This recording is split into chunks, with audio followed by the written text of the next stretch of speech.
Positive atheism Telugu channel ప్రేక్షకులకు స్వాగతం. మనం ప్రముఖ నాస్తికులు బ్రాడ్లా గారు రచించిన నాస్తికత్వం కావాలి అనే పుస్తకం నుండి అనేక అంశాలు తెలుసుకుంటున్నాం కదండి. ఈరోజు నీతి సంఘావసరం అనే అంశం చూద్దాం. దుష్టత్వం అనేది ఆస్తికునకు గొడ్డలి పెట్టుగా మారింది.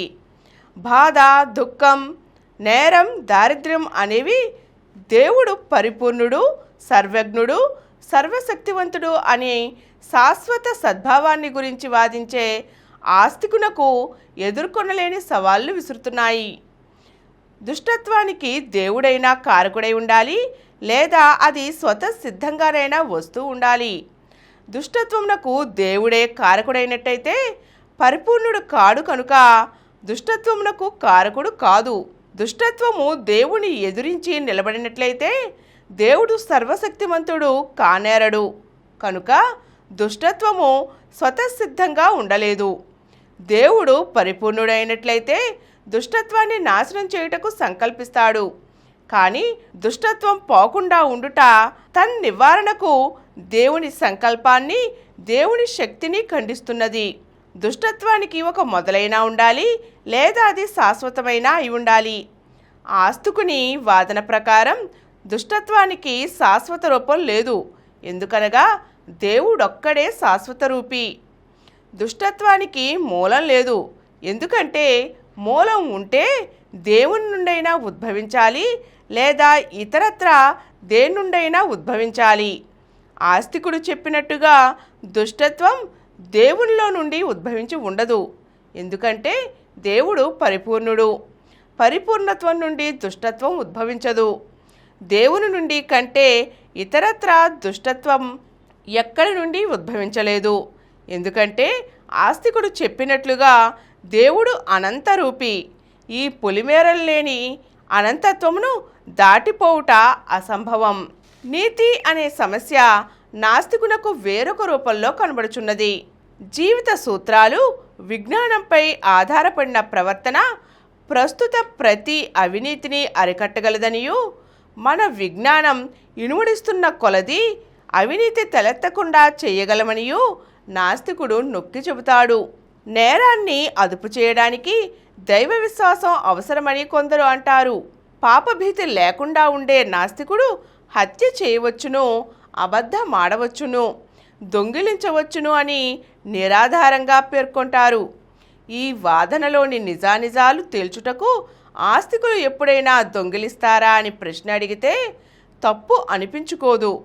ఆస్తికులు దొంగిలించినట్లయితే అటువంటి దొంగతనములోనూ ఆ దొంగతనాన్ని నివారించుటకు దైవ విశ్వాసము, దేవుడు శిక్షిస్తాడు అనే భీతి ఉన్నను అవి నిస్సారమవుచున్నవి.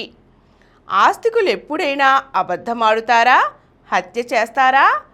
ఆ విధంగా చేసినట్లయితే పైన చెప్పిన మాటే నిజం అవుతుంది.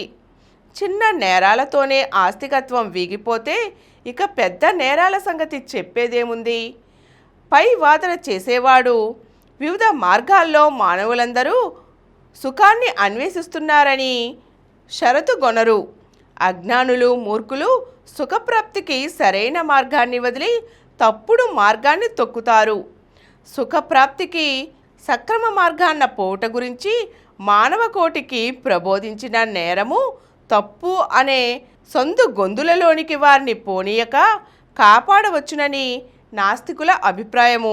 ఇప్పుడు మానవులు నైతికంగా ఉన్నట్లయితే ఎప్పుడో వారికి దేవుడు ఎరగా ప్రతిఫలం ఇస్తాడని కాకుండా సత్కార్యము కర్తకు, అతని చుట్టూ ఉండేవారికి వెంటనే సత్ఫలితాలను కలుగజేస్తుందని నాస్తికులు ప్రబోధిస్తారు. జీవితానంతరం నిరంతర బాధకు లోనవుతాడనే భీతి వలన కాకుండా ఈ నేరాలు ఈ జీవితాన్నే అత్యంత బాధకు లోను చేస్తాయనే కారణంగా మనిషిని అవినీతి నుండి అరికట్టాలని నాస్తికుడు చెబుతాడు. దేవుడు సృష్టికర్త, విశ్వ పరిపాలకుడు అని గట్టిగా చెప్పుట చేత దైవేచ్ఛను దారి చూపెట్టే ఆధిపత్యం కలిగిన శక్తిగా చేసి ఆస్తికత్వం మానవ ప్రయత్నానికి ప్రతిబంధకం కలుగజేసి దానిని కుంటుపడే విధంగా చేస్తోంది. కానీ సంఘటనలన్నీ సహజ నియమంగా అనుసరించి జరుగుచున్నవని, అంటే తెలుసుకొనుటకు వీలిచ్చే ఒక్క పరంపరలో ఈ సంఘటనలు జరుగుతున్నాయని, నాస్తికత్వం జీవిత పరిస్థితుల యొక్క అత్యున్నత స్థితిని కనిపెట్టుటకు మానవుని పురిగొల్పి నైతిక జీవనానికి బలవత్తర ప్రేరేపణను కలుగజేస్తుంది.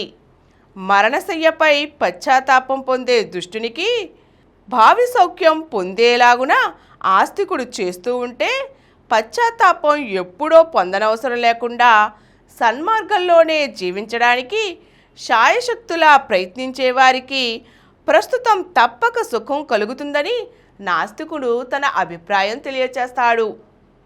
ఈరోజు మనం నీతి సంఘావసరంగా నాస్తికుడు అవలంబించే విధానాలు ఏ విధంగా ఉంటాయో తెలుసుకున్నాం కదండి. మరో చక్కని అంశంతో మళ్ళీ కలుద్దాం.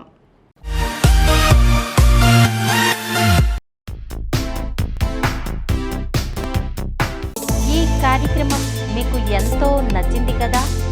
ఇటువంటి మరిన్ని వీడియోల కోసం అనతి కాలంలోనే 21 కోట్ల వ్యూస్ సాధించిన సమరం ఛానల్ సమర్పించు పాజిటివ్ ఎథియిజం తెలుగు ఛానల్కు సబ్స్క్రైబ్ చేయండి, లైక్ చేయండి, మీ ఫ్రెండ్స్కి షేర్ చేయండి. అలాగే ప్రక్కనున్న గంట సింబల్ని ప్రెస్ చేయడం మర్చిపోకండి.